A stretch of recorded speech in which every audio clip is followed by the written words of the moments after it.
दोस्तों, बच का प्रयोग कई प्रकार की चिकित्सा में किया जाता है। बच का प्रयोग आज से नहीं बल्कि लाखों वर्ष पूर्व से करते आ रहे हैं। बच का अत्यधिक प्रयोग तंत्र क्रियाओं को काटने के लिए एवं शरीर की सुरक्षा करने में किया जाता है। ऐसा माना जाता है कि सफेद बच की तुलना में काला बच अत्यधिक शक्तिशाली होता है। वनस्पति शास्त्र में काले बच के बारे में भी स्पष्ट लिखा है और कहा भी जाता है कि इसके माध्यम से अलौकिक शक्ति के दर्शन किए जा सकते हैं। दोस्तों, काला बच एवं सफेद बच दोनों ही चमत्कारिक शक्ति से भरे होते हैं। सफेद बच से असाध्य कार्य को भी साध्य किया जा सकता है। सफेद बच को धन खींचने की चाबी कहा जाता है। तो दोस्तों, इस वीडियो को आज जरा सा भी मिस मत करना। आज का जो वीडियो है बहुत ही खास होने वाला है। अगर आज की वीडियो भूलकर भी मिस कर दी तो आपको आगे चलकर के बहुत ही पछतावा होगा।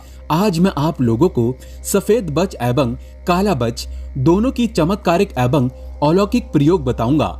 इसके धार्मिक प्रयोग सिखाऊंगा, इसके आयुर्वेदिक प्रयोग भी सिखाऊंगा जो कि निकट भविष्य में आपको जरूर काम आएगी। दोस्तों, ये जानकारी आप लाखों करोड़ों रुपए भी खत्म करेंगे फिर भी आपको प्राप्त नहीं होगी। लेकिन आज हम आपको वीडियो में बता रहे हैं जिससे आपका भला ही भला होगा, आपका कल्याण ही कल्याण होगा, आपका कायाकल्प हो जाएगा। तो चलिए सर्वप्रथम हम बच के आयुर्वेदिक प्रयोग जानते हैं, क्योंकि आयुर्वेद में जीवन छुपा है। आयुर्वेद हमारे देश की अमूल्य धरोहर है। इसलिए हमें सभी युवाओं को चाहिए कि आयुर्वेद की जानकारी थोड़ा बहुत जरूर हमें अध्ययन करना चाहिए, ताकि निकट भविष्य में हम आयुर्वेद के माध्यम से कई प्रकार की बीमारी को ठीक कर पाएं। दोस्तों, आजकल के जनरेशन में फैशन सा बन गया है डॉक्टरी दवा लेना, मेडिकल की दवा को खाना, यहाँ तक कि इलाज वगैरह कराना। इन सारी चीजों से अधिक जो है बचने की कोशिश करना, क्योंकि ये हमारे लिए जानलेवा होता है। आयुर्वेद हमारे लिए अमृत होता है। दोस्तों, आयुर्वेद का सिद्धांत है तुम मुझे अपनाओ, मैं तुम्हें बीमार नहीं पड़ने दूंगा। और मेडिसिन का सिद्धांत होता है तुम बीमार पड़ो, मैं तुम्हें ठीक कर दूंगा और दोबारा उससे भी ज्यादा भयंकर रोग दूंगा। इसलिए हमें आयुर्वेद को अपनाना चाहिए। आयुर्वेद बहुत ही उत्तम होता है। तो आइए काला एवं सफेद बच के आयुर्वेद प्रयोग को सीखते हैं, फिर इसके धार्मिक प्रयोग जानेंगे, फिर इसके तांत्रिक प्रयोग सीखेंगे। तो दोस्तों, प्रथम है कि मिर्गी के झटके अगर किसी को आते हैं, ध्यान से सुनना। मिर्गी के झटके आने पर चाहे काले बच हो चाहे सफेद बच हो, दोनों को पीस लीजिए। दोनों नहीं है तो केवल सफेद बच मिले या काला बच मिले, उसे पीस लीजिए और पीस करके इस रुमाल में पोटली जैसा बना लें और जिसे मिर्गी का दौरा आया हो उसे सुंघाएं। तत्काल मिर्गी का दौरा छोड़ देगा, वो व्यक्ति स्वस्थ हो जाएगा, ठीक हो जाएगा। मिर्गी के दौरे को रोकने की ये रामबाण दवा है। इसका दूसरा प्रयोग अत्यधिक सिर दर्द होता है, आदत सिर दर्द होता है, जिसे हम अधकापारी के नाम से जानते हैं। हो सकता है इसे आप जो है हाफ माइंड पेन भी बोल सकते हैं। तो जो अधकापारी की पीड़ा होती है, अत्यधिक इसमें सिर दर्द होता है और बिना टैबलेट दवा खाए बिना ये ठीक होता ही नहीं है। तो दोस्तों, बच के माध्यम से आप इसे ठीक कर सकते हैं। क्या करना होता है, बच की पत्ती लेना होता है और इसे मसल करके सूंघना होता है। बच की पत्ती अगर आपको डेली सिर दर्द होता है तो परेशान मत होइए। आप जो है बहुत सारी बच की पत्ती अपने परस में रखिए, ज्यादा नहीं तो कम से कम 2 बच के पत्ते अपने परस में रखें और इसके पत्ते को अर्थात इसकी पत्ती को आपको पीस लेना है। पीसने का मतलब है मसल लेना है और जब भी आपको सिर दर्द हो इसे सूंघ लेना है। बिना टैबलेट के, बिना दवा के आपका सिर का दर्द ठीक हो जाएगा। सिर के दर्द में काफी आराम मिलता है। दोस्तों, आपसे एक विनती है, आप जिस भी देवी देवता में सबसे ज्यादा आस्था रखते हैं, उनसे बहुत प्यार करते हैं, तो उनके लिए एक लाइक जरूर करें और हमारे चैनल को सब्सक्राइब करके बेल आइकन जरूर दबाइएगा। सच्चे दिल से कमेंट बॉक्स में लिख दें हर हर महादेव, ओम नमः शिवाय।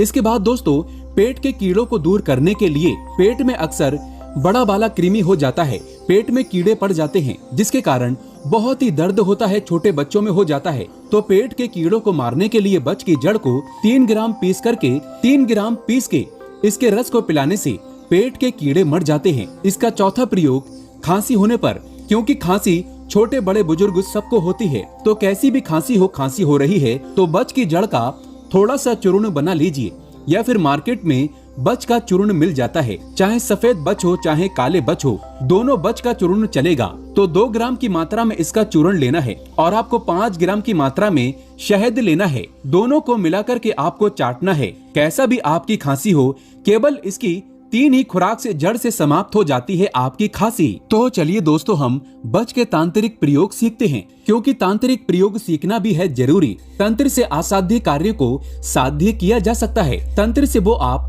हर कार्य संभव कर सकते हैं जो कि असंभव हो। रावण संहिता में रावण ने भी तंत्र के बारे में कई गुप्त जानकारी बताई है, प्रयोग बताए हैं। तो इसके तांत्रिक प्रयोग इस प्रकार से हैं। इसका पहला प्रयोग है कि अत्यधिक बच का प्रयोग है। ये दुष्ट शक्ति भूत प्रेत इत्यादि को भगाने में इसका अत्यधिक प्रयोग होता है। भूत प्रेत जिसे चढ़ा हो उसे बच के पत्ते मसल कर के सूंघा देने से भूत प्रेत छोड़ देता है, क्योंकि इसमें भूतनाशक तीखी गंध होती है। या फिर इसकी जड़ को पीस लीजिए और इसकी 2 बूंद आप जो है नाक में, जिसे भूत चढ़ा हो, प्रेत चढ़ा हो, उसकी नाक में 2 बूंद इसके अंदर से दे दीजिए। उस व्यक्ति के शरीर को तत्काल भूत छोड़ करके भाग जाएगा। ये आजमाया हुआ प्रयोग है और ये प्रयोग में केवल समाज कल्याण के लिए, जनहित एवं जन कल्याण के लिए बता रहा हूँ। अन्यथा इस प्रकार का प्रयोग आप काफी लंबे समय से गुरु की सेवा करेंगे तभी प्राप्त होता है। इसके बाद शरीर बंधन करने के लिए, अगर आप भी किसी की हाय बद्दुआ और बुरी नजर से बचना चाहते हैं, क्योंकि समाज में बहुत से लोगों को आपने देखा होगा, किसी की हाय लग जाती है, बद्दुआ लग जाती है, बुरी नजर लग जाती है, तो ऐसे व्यक्ति की कभी भी अध्यात्म में उन्नति नहीं हो पाती। तो अगर आप भी किसी की हाय बद्दुआ और बुरी नजर से बचना चाहते हैं तो रविवार के दिन काले और सफेद दोनों की बच की जड़ एक ही ताबीज में डालकर के पहने। जिंदगी में कभी भी किसी की हाय बद्दुआ और बुरी नजर नहीं लगेगी।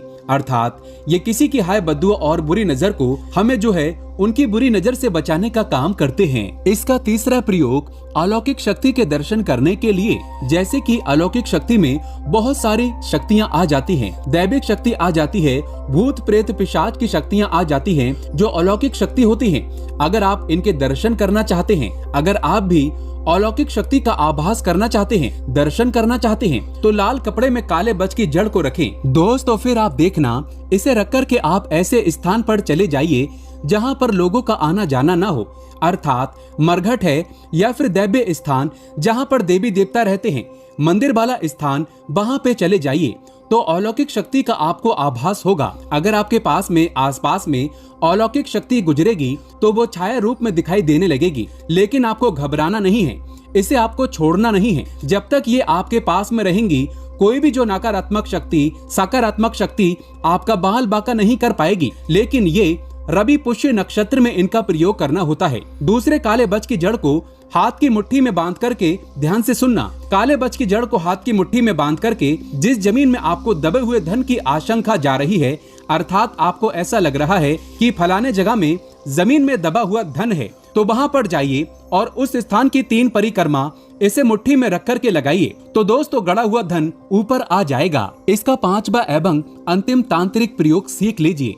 ये प्रयोग आपको आगे चलकर के काम आएगा। अगर आप अपने घरों के आसपास की जमीन में दबा हुआ धन प्राप्त करना चाहते हैं, देखना चाहते हैं, उसे प्राप्त करना चाहते हैं, तो काले बच की जड़ को पीस करके और शहद को मिला करके एक काजल तैयार करना है। काले बच और ये शहद, ये दोनों को पीस करके एक काजल जैसा लेप तैयार करना है। और किसी विशेष नक्षत्र, जैसे कि रवि पुष्य नक्षत्र है, गुरु पुष्य नक्षत्र है, कृतिका नक्षत्र है, ये तीनों नक्षत्र हैं, इनमें से एक भी नक्षत्र देख लीजिए और आपको इन नक्षत्रों में अपने नेत्रों पर लगा करके जमीन में गड़े हुए धन जहां पे आपको शंका जा रही है, वहां पे देखने के लिए जाना है। दोस्तों स्पष्ट रूप से आप अपनी आंखों से जमीन में दबे हुए धन को इस प्रयोग से देख पाएंगे। दोस्तों अब चलिए मैं आप लोगों को इसका धार्मिक प्रयोग बता दूं, क्योंकि धार्मिक प्रयोग जानना भी बेहद जरूरी है। 3 इसके धार्मिक प्रयोग बताऊंगा। प्रथम प्रयोग काला और सफेद बच, ये दोनों को अलग अलग गमलों में लगा करके घर के आंगन या छत पे रखने से आपके घर में ऊपरी हवा, अर्थात किसी की बुरी नजर, किसी की हाय, किसी की बद्दुआ, किसी के टोने, किसी की तांत्रिक क्रिया बिल्कुल ही आपके घर के ऊपर में नहीं लगती। आपका घर हमेशा सुरक्षित रहता है इसके आभा मंडल से। आप चाहें तो मुख्य द्वार में भी 2 गमलों में, एक गमले में सफेद बच लगा सकते हैं और एक गमले में सादा बच लगा लीजिए और आप जो है इसे अपने घर के मुख्य द्वार पे भी रख सकते हैं। आप चाहें तो इसे गमले में लगा करके घर के आंगन में भी रख सकते हैं। आप चाहें तो इसे अपने छत में भी लगा करके रख सकते हैं। दूसरा प्रयोग जान लीजिए। काले और सफेद बच जिस घर में होते हैं उस घर में दरिद्रता देवी एवं उनके पुत्र। दरिद्रता देवी के कौन कौन से पुत्र हैं ये जान लीजिए। दरिद्रता देवी जब आती है तो उनके साथ में उनके पुत्र भी आते हैं। उनके पुत्र हैं रोग, कलह, कलेश, दुख। ये दरिद्रता देवी के पुत्र हैं। इसलिए आपने देखा होगा जिनके घर दरिद्रता होती है उनके घर में रोग, कलह और कलेश आते हैं, दुख आते हैं। तो अगर आप भी अपने घर को सुरक्षित रखना चाहते हैं, केवल आप चाहते हैं आपके घर में धन, संपदा, ऐश्वर्य एवं लक्ष्मी हमेशा बनी रहे, तो काला और सफेद बच जिस घर में होता है उस घर में दरिद्रता देवी एवं उनके पुत्र नहीं आते हैं। और ये तांत्रिक पौधा आसुरी शक्ति से भी आपके घर को बचाए रखने का काम करता है। इसका तीसरा धार्मिक प्रयोग जान लीजिए। लोग अपने घरों में मनी प्लांट के पौधे लगाते हैं, क्रजुला का पौधा लगाते हैं। क्यों लगाते हैं? लेकिन उन्हें कुछ भी फायदा नहीं मिल पाता है। एक बार काला और सफेद बच ये दोनों का पौधा आप जो है अपने घरों में लगा करके देखें। दिन दुगनी रात चौगनी आपकी तरक्की होगी। घर का वास्तु दोष मिटेगा, घर में लक्ष्मी का आवक बढ़ेगा तथा घर में भूत प्रेत ऊपरी बाधा से आपका घर हमेशा सुरक्षित रहेगा। दोस्तों, पेड़ पौधे ईश्वर के स्वरूप हैं। जहाँ पे तुलसी मैया वहाँ पे भी इसे लगा करके आपको लाभ मिलेगा। भगवान श्री कृष्ण ने स्वयं आपने देखा होगा गीता में स्पष्ट बोला है कि मैं पीपल का वृक्ष हूँ। तो पेड़ पौधे अलग अलग देवी देवताओं के स्वरूप माने जाते हैं। जैसे कि तुलसी पौधा माता लक्ष्मी का स्वरूप माना जाता है। पीपल का जो पौधा है इसे भगवान नारायण का स्वरूप कहा जाता है। जो बट वृक्ष का पौधा है भगवान शंकर जी के स्वरूप है। उसी प्रकार से शमी का पौधा शनि का स्वरूप है। इसी प्रकार दोस्तों, जो तांत्रिक पौधे हैं इसे लक्ष्मी स्वरूप माना जाता है। अर्थात बच के पौधे को काली का स्वरूप कहा जाता है, लक्ष्मी का स्वरूप माना जाता है। आप में से अधिकतर लोगों के प्रश्न रहेंगे, क्या सफेद और काला बच दोनों को एक ही गमले में लगा सकते हैं? नहीं दोस्तों, आपको अलग अलग गमलों में लगाना है। क्या तुलसी के पौधे के पास में इसे गमले में रख सकते हैं? हाँ बिल्कुल, आप इसे रख सकते हैं। क्या महिलाएं और छोटे बच्चे भी इसकी जड़ को पहन सकते हैं?